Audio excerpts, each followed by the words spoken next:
At the bank, we spend a lot of time thinking about what the future holds for our health, our education, and crucially for employment. Digital technology is creating a host of new jobs, but it may also make existing work obsolete. So we need to think about how to help workers who lose their job to automation to either retain work or find new jobs. This jobs agenda is a top priority here at the World Bank Group. And to discuss this very important topic, I'm now joined by David McKenzie, a lead economist with the bank's development economics team. Welcome, David. Thank you. It's actually great to have you. As I was telling you behind the scenes, I actually read vividly your weekly links, and I encourage our viewers to do the same on World Bank blogs. Today we're going to talk about business training. So very quickly, can you tell us what are business training programs? Sure. So if you go around the world and you look in sort of small businesses, you see that they're not doing very many things that we think they might be should be doing. They're not keeping accounts. They don't sort of tell customers when they run out of stock. They don't set budgets. So sort of a typical business training program tries to encourage firms to do all these sort of basic business practices. Very clear. Can you tell us why are business training programs considered an important aspect of poverty eradication? So these sort of small firms, self-employed people are a large part of employment in many developing countries. I think 27% of the labor force is in self-employment on average, and for poor people it's a very important source of income. So it matters for poverty because it matters for the incomes of the poor. You often talk about traditional business training program versus new generation kind of business program. Can you tell us a bit of a difference between both? Sure. So the sort of traditional approach to business training is to look at these practices and say, okay, we see you're not keeping accounts, we see you're not doing marketing, we see you're not doing budgeting, you're not doing stock keeping. So let's sort of have a classroom-based training approach where we take you down and we show you how to write down your accounts, right, and we show you how to do these things. And we typically sort of try and teach you a whole lot of different business practices and hope that by doing that, you'll improve your business.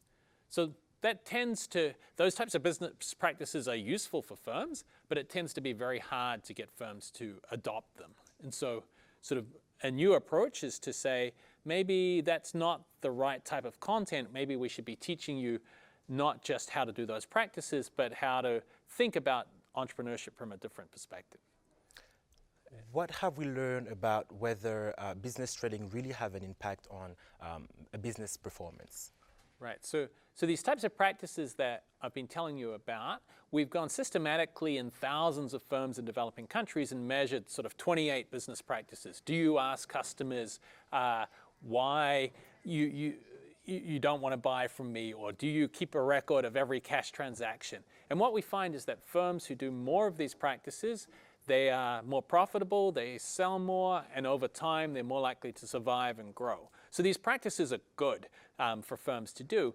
But when we look at experiments that try and teach firms to do these, and they compare them to a control group of people that don't go through this training, we find on average you try and teach people 28 practices, and maybe they start only doing one or two more. So this business training doesn't change these practices by very much, and as a result, firms that go through business training don't typically see much of an improvement in their profits or sales, and therefore it doesn't sort of really help the incomes of the poor that much. Can you give us, I guess, a couple of very specific examples from developing country that you worked in? Sure. So I did this work in Sri Lanka, so that would be one example where we took a lot of poor people running small firms and put them through sort of the most common business training program in the world. It's called the Start and Improve Your Business Training Program. And it's a 5-day program where you really are trying to do these basic practices. And so we took women and men and put them through these programs, 5 days, the sort of classroom-based training. And at the end of it, we found that there was an improvement in these business practices, but it just wasn't very much. And then when we try and look at improvements in profitability or sales growth or survival of these firms, we're not able to detect anything. Now, it doesn't mean that there was no effect. It's just that effect was so small that it was really hard for us to see whether that training was having that effect or not. So that was an example where we tried this out, and it sort of did the first step. We taught people some things, but they didn't do enough of those things to actually lead to meaningful differences in their lives. When we talk about business training programs, I feel like sometimes there are some misconceptions. What do you think is the biggest misconception when it comes to business training programs? So I think these are incredibly popular programs for policymakers and for microfinance organizations and for many NGOs because you look and it seems sort of obvious that if firms are not doing all these basic things that you walk in and you see immediately, there should be ways to improve this. I could tell you on the spot, 20 things you should be doing better in your business. Surely we can get people to do that. But on the other hand, there might be rational reasons that people are not doing these practices. If I have a very small firm, I'm in charge of all the cash, I observe all my stock every day, maybe I don't need to do too many complicated things. And maybe if I need to solve those problems, I can fix them out. So maybe business training is not always trying to teach the right practices. And maybe this classroom-based approach, when you're an adult who's busy running a business, is not the best way of necessarily getting you to learn those practices, even if they are useful for you. So you talked about the difference between traditional business program versus new generation business programs, business training programs. Where do we go from here when you link it with trying to achieve development goals? Right, so I didn't give sort of many examples of what those new generation programs are, but what they're doing is trying to do something more than just teaching you business practices. So a key example is something that we did in Togo, where we used a program that tries to teach personal initiative. So rather than trying to teach you how to keep accounts, how to market, how to stock keep, we try and teach you this mindset where you're always trying to improve, where you're looking and saying, what can I do today so that it's not the same as my business yesterday? So if customers come by and ask me for something and I don't have it, what can I do so tomorrow I don't have that same problem? What can I do so that I'm not selling the same things as everybody around me? And so it's sort of trying to teach people to have this mindset of learning from failure, of being proactive, and of sort of looking for new opportunities. And so we find when we test that approach compared to this traditional approach that it increased business profits by 30% over a 2-year period. 30%. So this was a program that was more intensive. It was sort of focused on a different type of skill, and it really helped these businesses grow and sort of earn more profits. And so this was very good and encouraging compared to our traditional approach. So that was sort of one thing, was taking this different mindset. Mm-hmm. A different example was in Kenya, where we worked and the program tried to take a gender perspective and say, we don't just need to teach you, if you're a woman running a business, how to do these skills, but we also need to teach you how to navigate sort of life as a female business owner, where you have all these household responsibilities, where people in the market may treat you differently because of your gender, where you might have to negotiate permissions with your husband, where there might be regulations or rules where banks might not want to lend to you without you having sort of a co-signatory. And so how do you deal with those? And so getting women to think together about what's really due to their gender and what is sort of a societal constraint that maybe they can overcome, combined with the business training, allowed business profits to increase by 15% over 3 years, and these businesses to be more likely to survive. And these were very poor women, and so sort of even a 15% increase in income matters quite a lot when you're not earning very much. Absolutely. So when we think about these one-shot success stories in Togo on one hand, in Kenya on the other hand, do you think they are replicable? Do you think that this could happen in other countries? Are you working on it? Right. So I think this is sort of the big challenge, is we have lots of these business programs that we've been testing. The gender one is working in 28 countries. The ILO is sort of, we partnered with, and they are rolling that out to, that's the International Labour Organization, that is rolling that out in many different countries.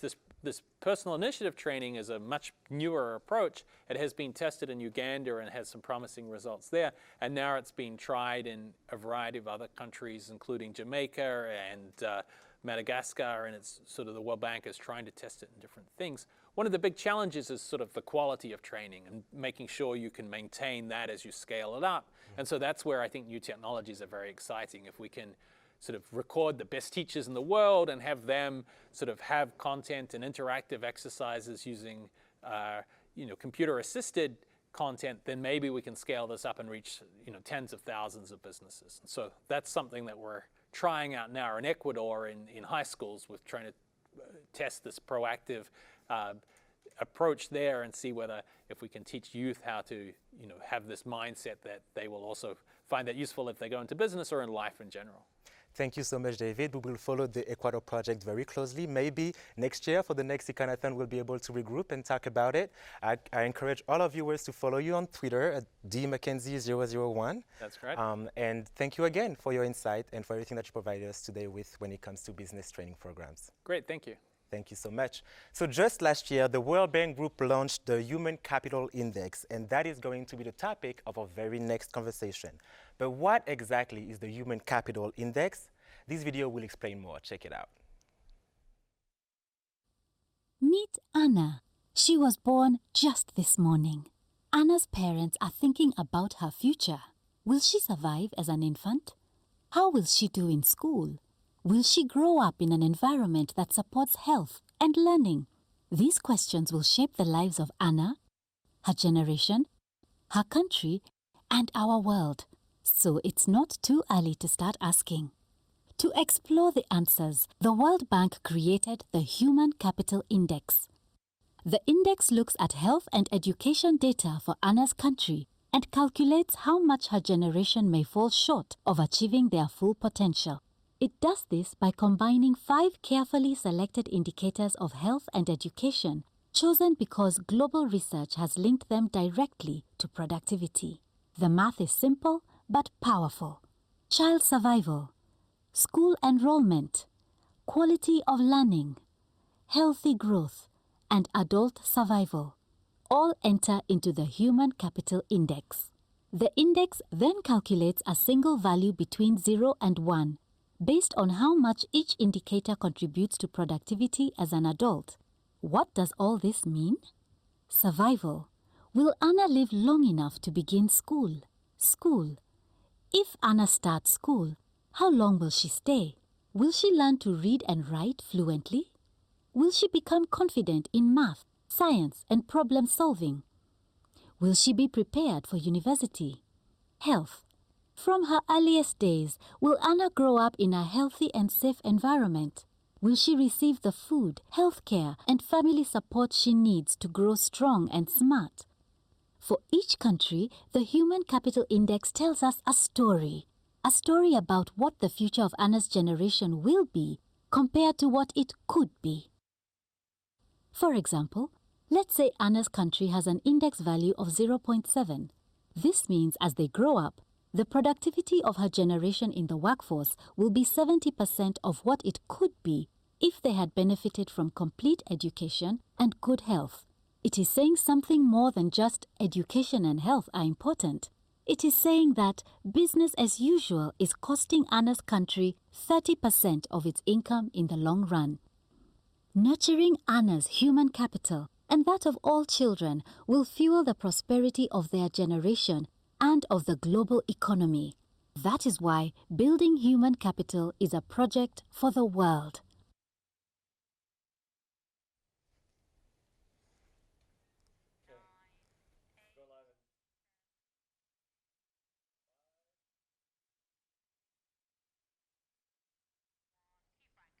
And now I'm very pleased to be joined by Art Cray, a senior advisor here at the World Bank Group, who was instrumental in designing and creating the Human Capital Index. Thank you for joining us today, Art. Oh, thanks very much. It's my pleasure to be here, and it's great to have this opportunity to talk about this line of work that the bank's taken on. So maybe to set the stage, can you tell us, we've heard human capital quite a lot since the beginning of the Econothon. Can you tell us what does it mean?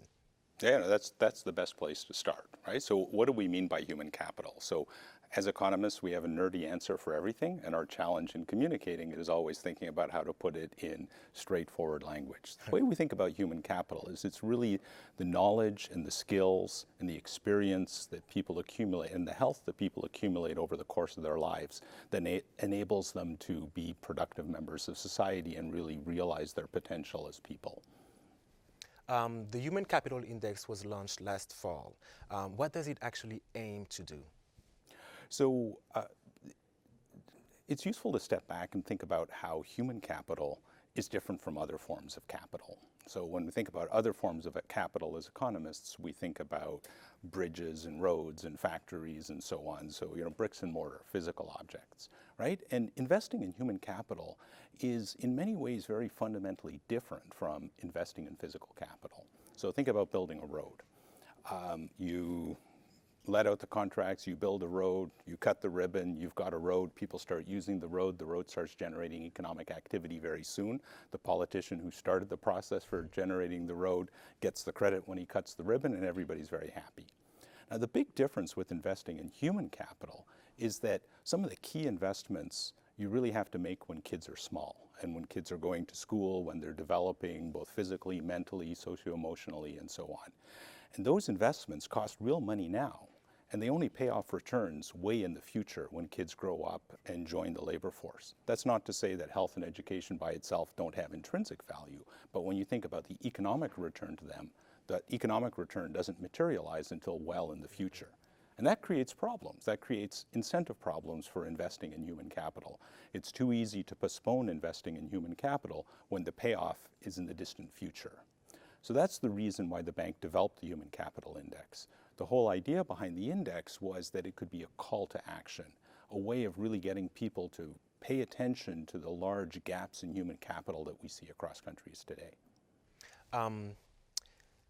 When I think about the indicators, the 5 indicators, I see that they can pretty much fall into 2 big sectors, so health and education. So it seems quite, fairly simple. Was that done on purpose, or do you think that there are some ingredients that are missing from the current way that the index is being calculated? Yeah. So let me tell you a little bit first about sort of why we designed the index the way that we did, and I should also say, this is not the royal we. This is a team of a lot of people from around the bank who worked very hard to pull this off on short notice and with all the usual complications that happen with a big project in a big organization. So, a shout out to everybody who worked very hard on this project.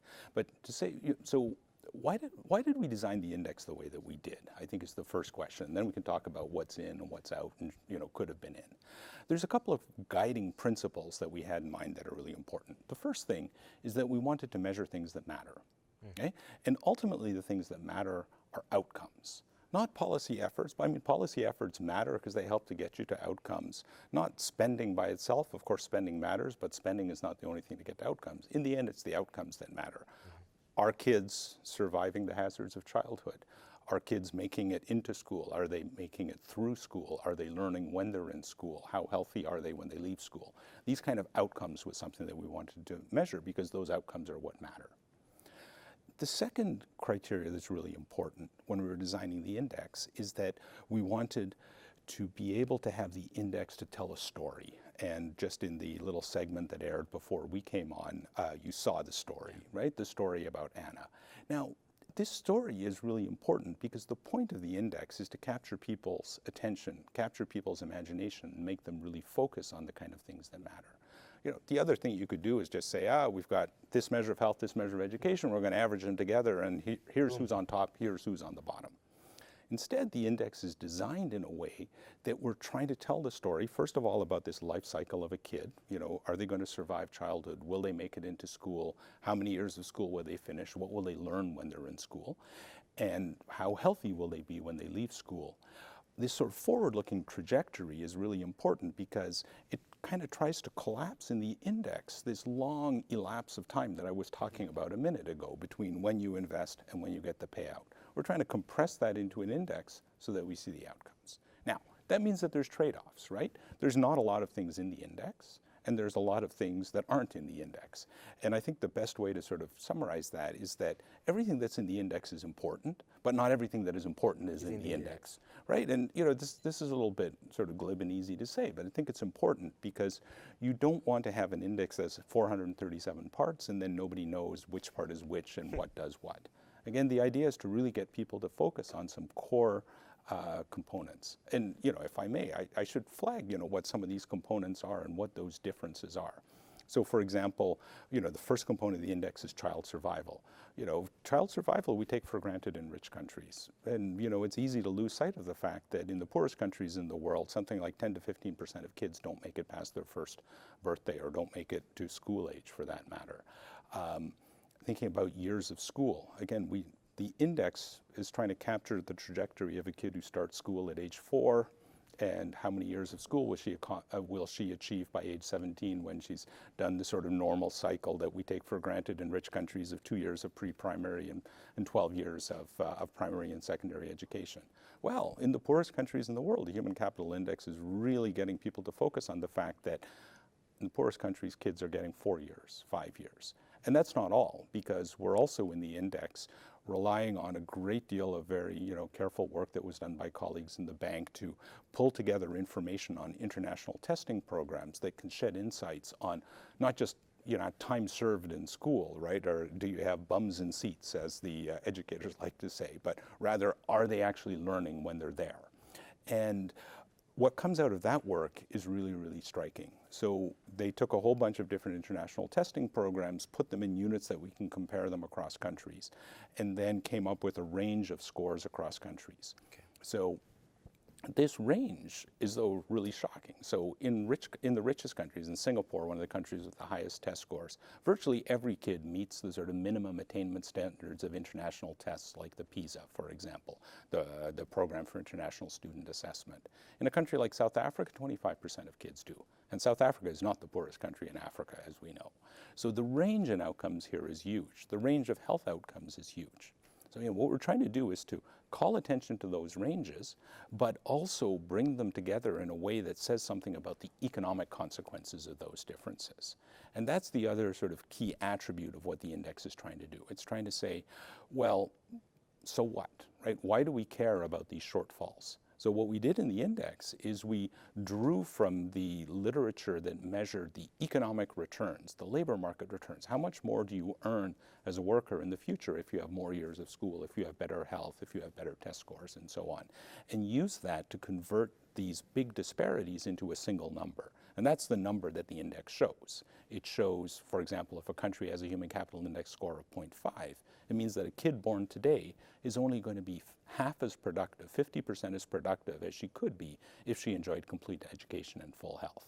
So that takes all of these sort of gaps that, okay, we know that enrollment's not great in poor countries. We know that health outcomes aren't great in poor countries, and crystallizes them into a statement about the economic potential, the earnings potential of kids born today, how they would turn out if the status quo persists. And it's not just about individuals. So you can also go from a statement about expected gaps in individuals' productivity in the future to statements about GDP losses. And it turns out that it's basically the same statement. So not only will Anna in the video that you just saw only be 70% as productive as she could be if she lives in a country with an HCI score of 0.7, but the country as a whole is also going to be only 70% as prosperous as it could be, given the importance of human capital in economic development. There seems to be a strong gender lens to the Human Capital Index. I mean, I don't know if our audience members noticed, but in every single example that you just gave, you used the pronoun she. Was that intentional in designing the index? It's really important to look at disaggregations of human capital. So it's very easy, particularly when you're designing and communicating an index, to talk about the bottom line number. What's the number for Ghana? What's the number for China? What's the number for Nigeria? And you lose a whole lot by looking only at the aggregate number. And so the most natural place to think about disaggregation is to think about how outcomes are different for girls versus boys. But that's not the only dimension to look at. We also, in work that has come after the launch of the Human Capital Index last fall, have been working on a series of projects to do again, with colleagues from around the bank, to do subnational disaggregations in countries where we can look at provinces or states or whatever is the relevant subnational unit in the countries to see the human capital disparities there. We're also working on a project that draws on a large health and education surveys that have been carried out in many developing countries to document differences in human capital outcomes across socioeconomic status, which is the nerdy way of saying rich versus poor households. And again, the gaps there that you see when you look across regions within a country, and the gaps that you see when you look at, say, the bottom quintile of households in terms of income versus the highest quintile of households in terms of income, are huge. These differences are as big as the differences that you see across a wide range of countries. So yes, the gender disaggregation is important, and just like I was saying before, not everything that is important is in the index, but everything that's in the index is important. There are other disaggregations that are important as well. Another surprising thing that comes out of the index, and this is why it's worth focusing on, is that for a lot of different outcomes, and particularly for the outcomes that we're looking at in the Human Capital Index, a remarkable feature of the data is that in most countries, girls do better than boys. So girls do better than boys on health indicators typically. Girls tend to persist longer in school than boys do, and girls tend to do better on tests than boys do. Now, this is a little bit of a paradox, right? Because then we think, well, what about all the other things that we worry about? And again, here I come back to my mantra of not everything that is important, right? So there are many dimensions of human capital where girls do worse than boys, have worse outcomes. In the poorest countries in the world, this relative attainment gap is flipped around, which is important to note. And then another thing that's really important to note is that, and this is also something important that is not in the index, but that we're working on when thinking about the analytical work around the index, is how people use the human capital that they accumulate, in the way of the narrative of the index. And there we know that in many developing countries, and developed countries for that matter too, there are big disparities in labor market participation between men and women, which really has implications for how that human capital they've accumulated over the course of their childhood and adolescence is then, what the opportunities are to use that in the labor market. Maybe a last couple of questions. How do we know that the index is actually having a concrete impact? Wow, that's a great question. And I think there's a range of different answers to it. The first thing is the fact that we're talking about it now. Okay, I think that, and I'm going to start small and go wide, right? So I think within the World Bank, this owes a lot to the influence of our previous World Bank president, Jim Kim, who really championed this idea. I think it's been a real focal point for galvanizing efforts and work within the World Bank. And that's a start, but we're not in this just to talk to ourselves. We're in this to talk to the wider world, and particularly to talk to policymakers and other stakeholders in countries around the world about the importance of human capital. There's been a huge effort on the part of the wider Human Capital Project to reach out to countries through this with country engagement, policy advice, analytical work, research, and so on. I think another measure, right, if an index is working, at least a few people should be unhappy.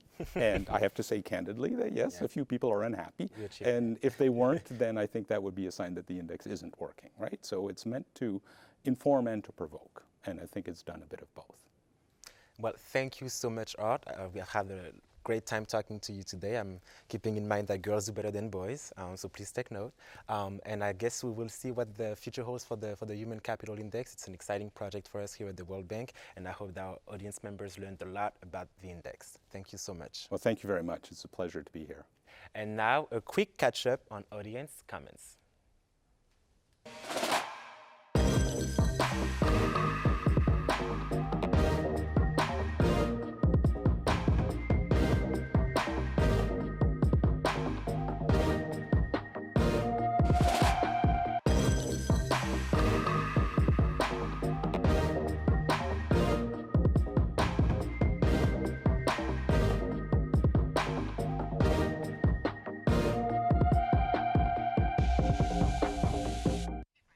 And I'm now joined by our social media expert, Zubeda Robinson. Welcome back, Zubi. Thank you, Frank. It's looking good online. Yes? But before we go into the comments, I just want to give us a status update, if you want to call it, on our poll. Remember earlier on we asked you, what is the biggest development challenge countries face today? And here are tentatively the results, but we'll get the final results towards the end of the 24 hours. Jobs creation is faring highly at 210 votes, while climate mitigation and adaptation is at 211 votes, followed by food security at 109 votes. Please keep taking the poll. We'll be ringing the final results tomorrow at the end of the 24-hour marathon of the Econothon. And now, Frank, just a little bit of like a flavor of what's going on in the comments. Nifo said for developing countries, health and learning should be the priority. A good system of health and learning will facilitate people, and particularly young people, to innovate by creating good businesses.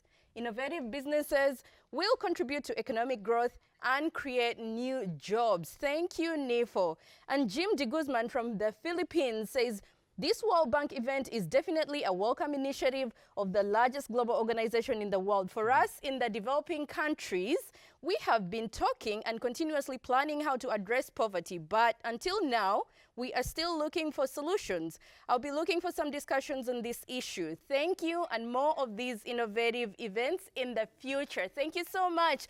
And I just want to give you a teaser. Oh. We will be giving out t-shirts tomorrow to 20 of our subscribers. That's nice. But how to engage, you need to go to live.worldbank.org/Econothon, and in the chat box that you see on your right on your screen, that's the Scribble Live. Please keep the comments coming. Who knows, you may get a t-shirt. Do you want to show them even the back of the t-shirt? Development never sleeps. That's our motto, guys. Thank you so much, Zubi. Maybe a final point on how to comment, how to follow us on social media, how long can people comment, what they can talk about? Well, you can tweet all day, all night, all the 24 hours. Please use the hashtag Econothon. We would love for that hashtag to go global to all the 6 regions of the world. We want to hear what your thoughts are. For instance, on the human capital project that you've been discussing, I really love that topic. Or any other topic that involves global development. And also you can continue watching the World Bank Live event, the Econothon, on live.worldbank.org/Econothon.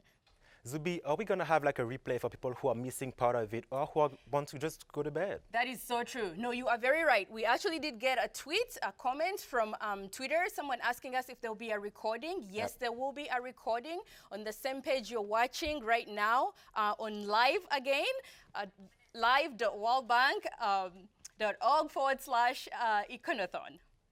Well, thank you so much, Zubeda. I think you're going to come back maybe later on talking to us about social media and people's engagement. It's been great to have you here. Sure. And I guess I'll see you around. Absolutely. Can you show us one more time the t-shirt so that people can actually... This is the front, get some Econothon, so you get the excitement branding, and then when you turn around, hashtag Econothon. Thank you so much, Zubeda. Sure thing.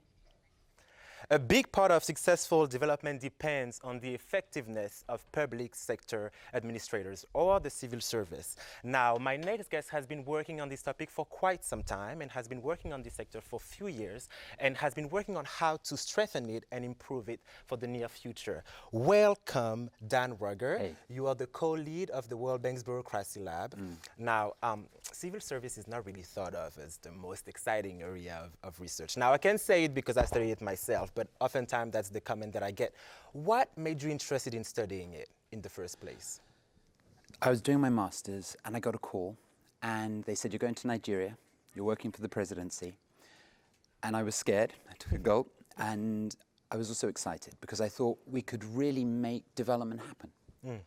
We're working for the head of the executive of a huge West African nation. And then we got there, we worked as ODI fellows on a whole range of different topics, taking good research ideas. And you realize that it's vital to have good ideas. But unless the bureaucracy is on board, unless that cadre of public administrators, the people who are turning good ideas into development realities, unless they're on board, you're not going to get development outcomes. You're not going to change good ideas into real life improvements in well-being. And so it got me hooked. And once you get hooked, you see that it's actually the greatest show on earth. It looks incredibly boring, but that's why it's so exciting. You kind of peek behind the curtain and you see the politics and the fights, good and bad, for trying to get these development outcomes to happen. So since then I've been working on it because I think it's exciting. So that's how it all started. Yeah. Can you tell me then, why is an understanding of bureaucracy so important to the World Bank's work, especially to our twin goals of eradicating poverty and sharing prosperity? So firstly, so many of the World Bank's projects are working with government partners. They are actually critically dependent on government partners enabling us to do work in the developing world. And so if we don't have capable civil servants who really want to work with us, projects are just going to fail. And so if you look across the portfolio of the bank's projects, when you've seen a fantastic impact project, so often if you scratch behind the surface, there's a set of really hard-working, capable public servants behind them. But then beyond that, if government wants to implement its own policies, if we want to take the best ideas from around the world and put them up to scale, then you need a machinery, and that machinery is government. And the nuts and bolts of that government machine are the public officials making choices every day that determine whether the bank's policies or everyone else's are actually turning into good development outcomes. What do you think is the World Bank's role in getting to, I guess, a better understanding of how governments are being effective when it comes to civil service? The World Bank has long had quite an important role in sort of advising countries on how they should be formed or how they should be shaped. We're often seen as the people to come to. And for a long time, that was quite theory-based. Now, what I think is exciting about now and in the future is that we're changing from theory-based to empirical-based, sort of using numbers, measurement, to try and understand why the government isn't working as it should. And the bank has a long history of doing this in lots of sectors. So in the 1980s, we went out and we measured poor households around the world. And so now if you go on to the Development Data Hub, every country in the world has surveys telling you what people across that country look like. And then we did it for the enterprise surveys in the 1990s. So we said, what does the private sector look like? And in both cases, the World Bank has gained expertise in methodological experiments. How do you do these surveys? It's used its convening power to bring academia and policy together. And it's also given us the chance to become experts in these big public goods, pooling together lots and lots of data from around the world, harmonizing it, aggregating it in a way that's interesting. And so it's the public sector's turn. And so for me, that's what I spend most of my time doing. I think we can now move into measuring the public administration, measuring how the public sector works in the same way we've done citizens and households, the private sector, and now the public sector. Now, I'm from West Africa, and I know that you've learned a lot in that region, especially in Ghana. What did you learn there, and how is that applicable maybe to other regions and countries? So, I spent a lot of time in Nigeria, spent a lot of time in Ghana. Ghana's incredible. Amazing music, great food. I would argue the best pineapple in the world. Oh. I know, it's a bold statement. The pineapple from Benin are amazing. Okay, well, we can have that argument later. Maybe off camera. Okay. And what we had in Ghana was we were very lucky, not just with how great Ghana is, but how great the head of the civil service was. So Nana is typically known as. And he wanted to know what his public service looked like. So myself, two academic researchers, Martin Williams and Imran Rasool, he asked us to go out and measure.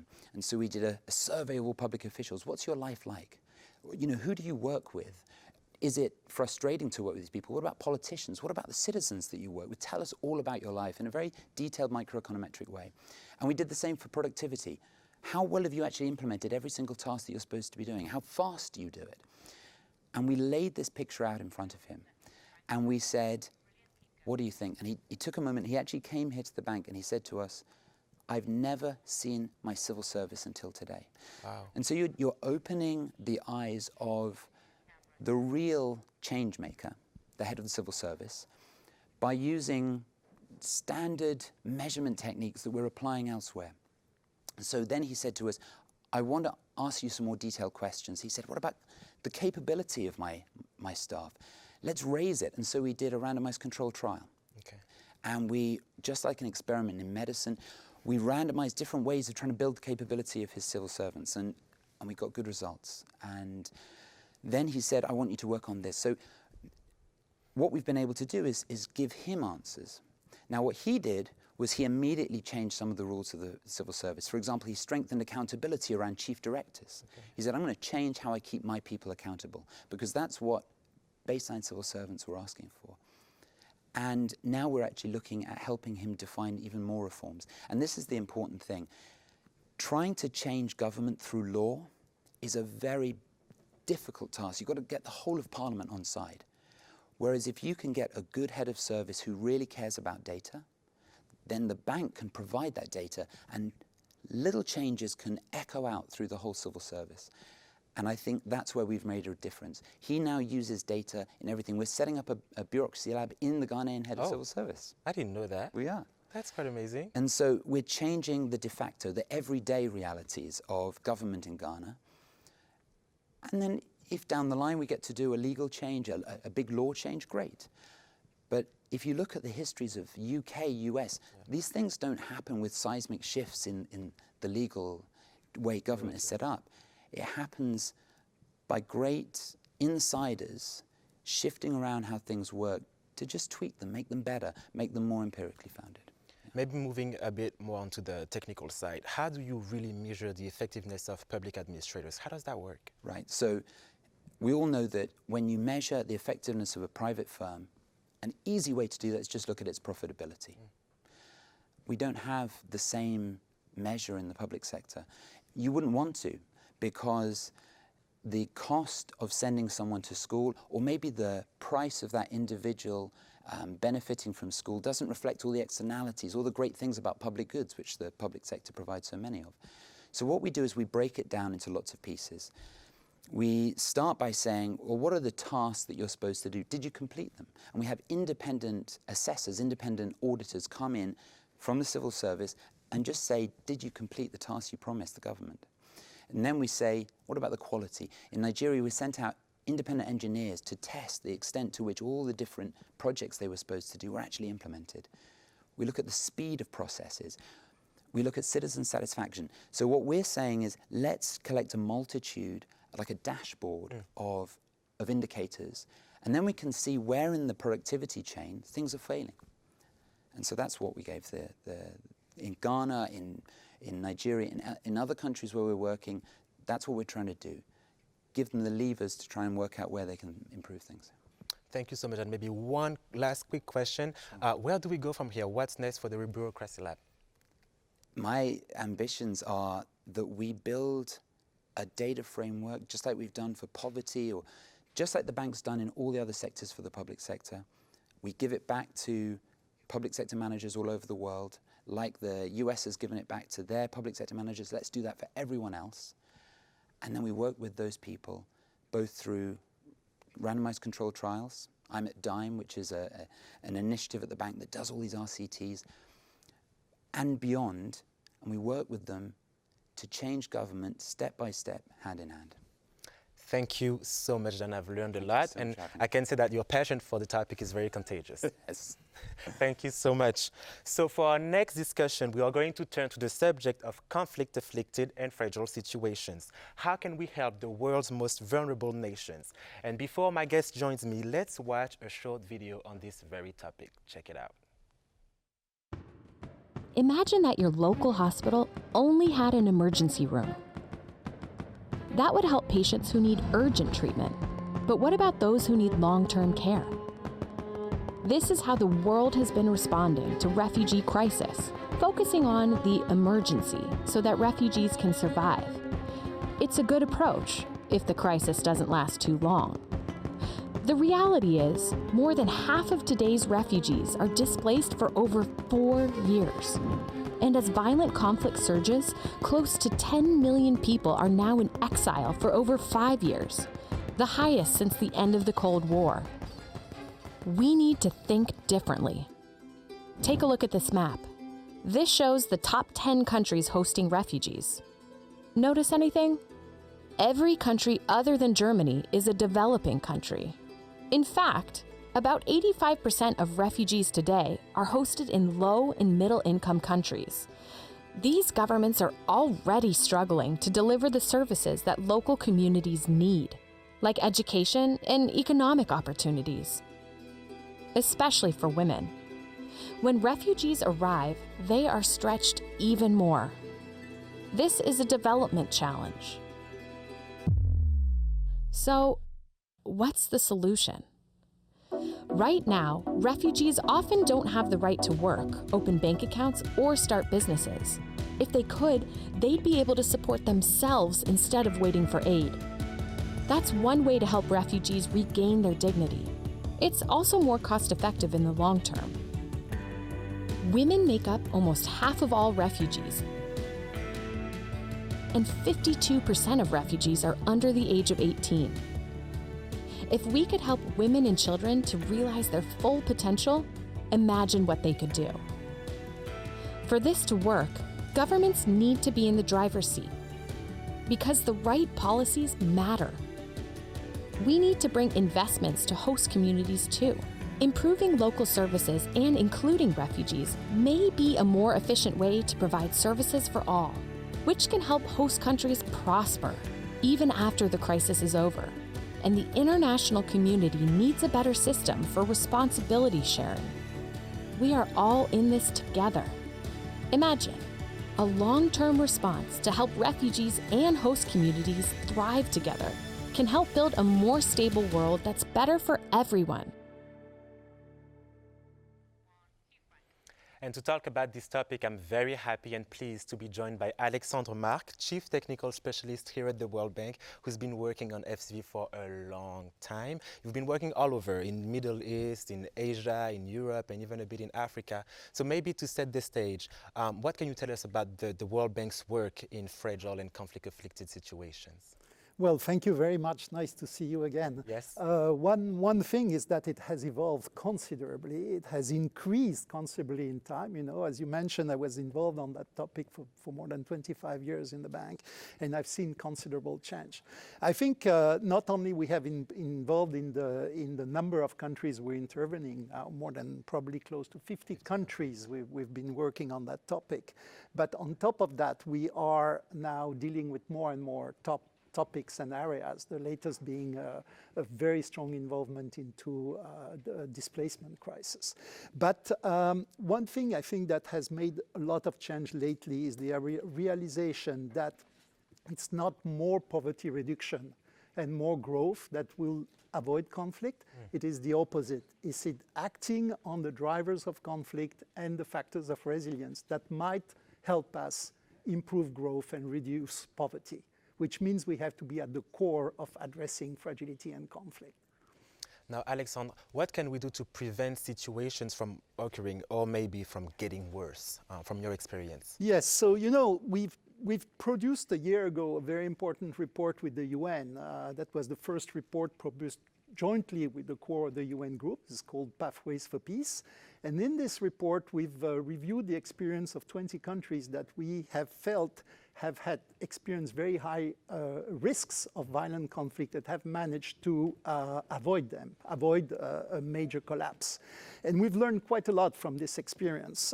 In particular, the fact that there are certain arenas where conflict today tends to concentrate, like, for example, governance issues, quality of government, legitimacy of government, natural resources and the effect of climate change on those natural resources and use of resources, access to services, and how the population participate of those services, how they feel that those services are delivered in a fair way and in a way that is inclusive. And then issues like the whole issue of the quality of justice, the fairness of security approaches. So that means that we need to be much more holistic in the way we approach development if we want to look at really prevention. One thing we've learned also is that it's really important to work on this nexus between peace building, development, security, humanitarian, because it's at the level of this nexus that a lot of things can be done, is at the connections between those different issues, security, development, peace building, that we can be pretty effective. The second thing is that we really need to address the drivers of grievances, as I was saying, and the factors of resilience in our program, not only just support the poor, but also address those grievances. And then we need to work in a very inclusive way, and especially we need to focus on those risks much before crises happen and much longer after violence or conflict have ended. We often talk about the very unfortunate and sad stories when it comes to fragile and conflict-affected situations. Can you give me maybe a couple of examples of success stories that you may have noticed, where countries have done extremely well afterwards, or where they were able to prevent very, very intense situations to occur? Yes, so there's a number of countries that have managed to reverse trends that were extremely difficult and complicated for them, like Indonesia, for example, or even there has been some improvement in places like Mindanao in the Philippines. all those experience, but also, just for somewhere where the bank is very involved these days, like Liberia, Sierra Leone, Ivory Coast, all countries that have managed complicated exits from fragility. And we see in all those situations that leadership is very important. And it was said again this morning in this event that, if you don't have the right leadership in countries, it's going to be very difficult for the World Bank to do anything. So we need to do a lot of advocacy. We need to work on the leadership, but also coalition. We need to work around coalition, because today it's not government alone that can do those things. Private sector has a very important role to play. Civil society has a very important to play.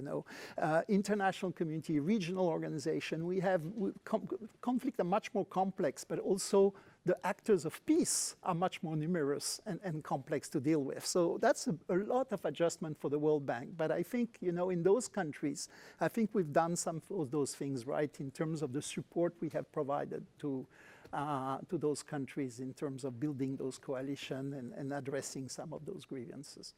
Now, Alexandre, I'm seeing more and more papers coming out regarding the links between fragility and climate change. We know that climate change is a point of stress, especially in those regions. Can you tell us a bit more about those links and give us maybe some specific examples? I'm thinking maybe about Northern Africa.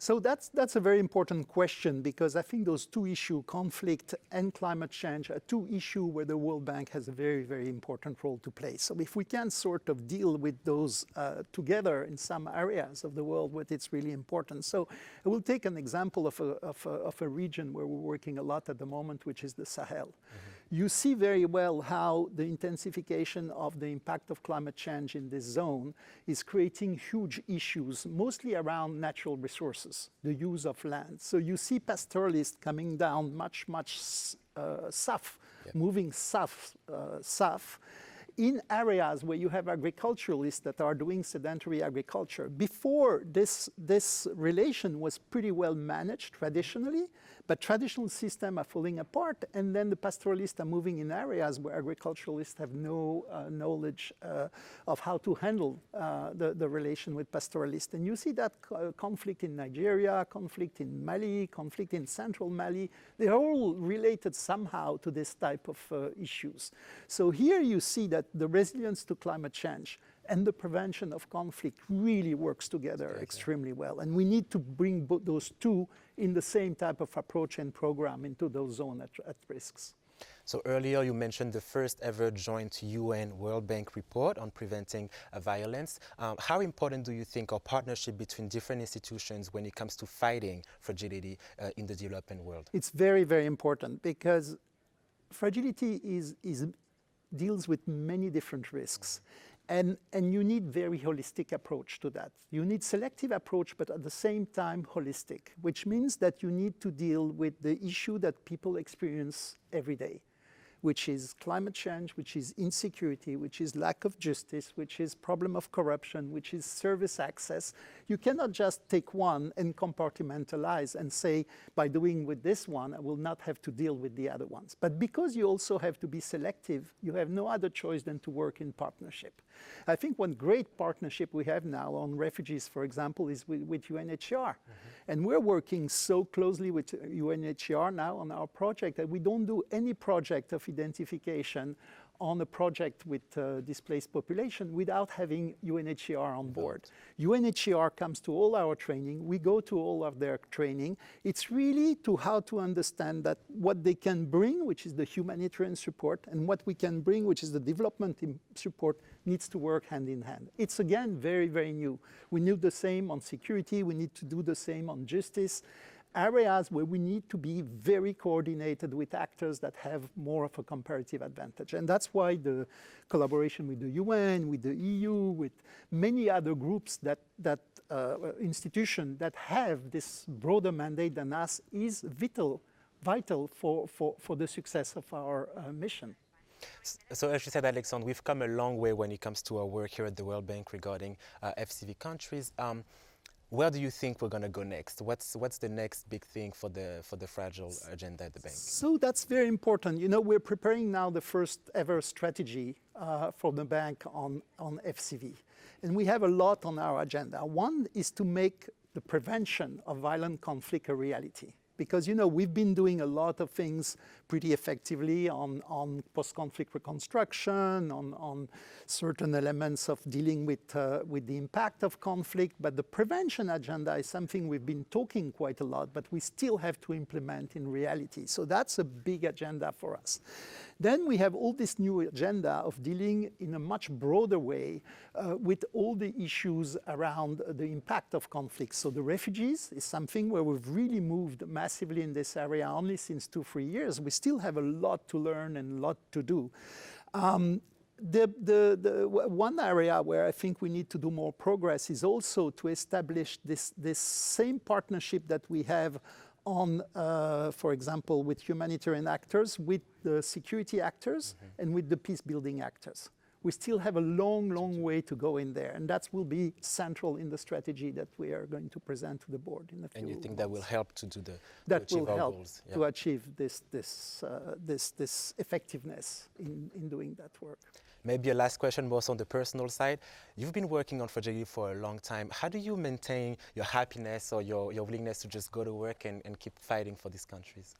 Well, you know, I think if we've joined the bank, if we join an organization like that, it's because we know there are big challenges. So if you get discouraged by challenge, that's a problem. Of course, if you're in the field in countries like CR or you go and visit Somalia, it's hard. Sometimes it's really very hard to see the issues, to see the problems that you have to face every day, to see but this is what makes us wake up in the morning and want to do something, right? I'm actually much more happy when I'm in the field in those situations than when I'm behind the desk, but you have to spend a bit of time behind the desk to be effective.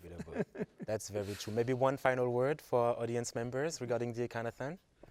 Yes, well, I hope very much we can open our mind. We can move out of, you know, the last years, me and my team, we've really worked on breaking silos as much as we can, work with groups that are not the ones we're accustomed to work as economists. We want to work with security actors, with others. That I think we need to be much more open to do that and be open to work with this broad agenda with civil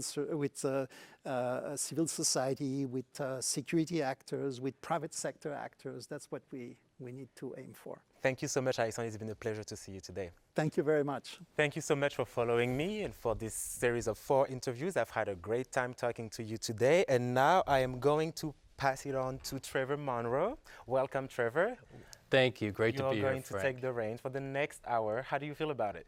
We have so much to talk about, lots to look forward to, from data to trade to impact investing. I think we're going to have a great time. What do you have lined up for the next hour? Well, for starters, we're going to talk to our development data group and learn from them. We're going to talk to some people who work in trade and trade liberalization. Lots of interesting things from education as well. Just so much going on. I can't wait to get into these conversations. Thank you so much, Trevor. And for all of you guys watching us, stay tuned.